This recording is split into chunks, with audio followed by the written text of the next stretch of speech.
సాయుధ దళాలకు చెందిన అర్హులైన పింఛన్దారులందరికీ వన్ ర్యాంక్ వన్ పెన్షన్ ఓఆర్ఓపి బకాయిల చెల్లింపునకు సుప్రీంకోర్టు మార్చి 15 వరకు కేంద్రానికి గడువు ఇచ్చింది.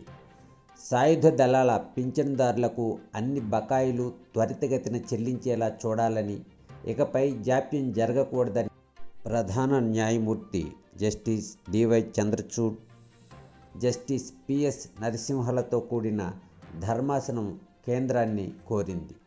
ఓఆర్ఓపి బకాయిల చెల్లింపుపై కేంద్రం తీసుకున్న ఏదైనా చర్య వల్ల తమకు బాధ అనిపిస్తే దరఖాస్తు చేసుకునేందుకు మాజీ సైనికుల సంఘానికి సుప్రీంకోర్టు పూర్తి స్వేచ్ఛనిచ్చింది. కేంద్రం తరఫున హాజరైన అటార్నీ జనరల్ ఆర్ వెంకటరమణి మాట్లాడుతూ, comptroller general of defence accounts CGDA ద్వారా ట్యాబులేషన్ ప్రక్రియ పూర్తయిందని, ఇప్పుడు తుది ఆమోదం కోసం టేబుల్ను రక్షణ మంత్రిత్వ శాఖకు పంపామని చెప్పారు. మార్చి 15 నాటికి సాయుధ దళాలకు చెందిన 25 లక్షల మంది పింఛన్దారుల ఖాతాల్లోకి డబ్బు చేరడం ప్రారంభిస్తుందని వెంకటరమణి తెలిపారు.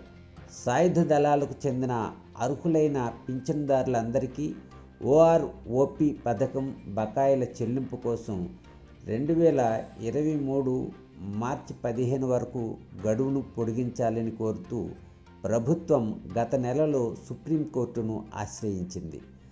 2022 మార్చి 16 నాటి తీర్పుకు అనుగుణంగా గత ఏడాది జూన్లో తొలిసారిగా అత్యున్నత న్యాయస్థానాన్ని ఆశ్రయించి 3 నెలల పాటు గణించి చెల్లింపులు చేయాలని కోరిన తర్వాత బకాయిలు చెల్లించేందుకు కేంద్ర ప్రభుత్వానికి సుప్రీంకోర్టు ఇచ్చిన రెండో గడువు పొడిగింపు ఇది.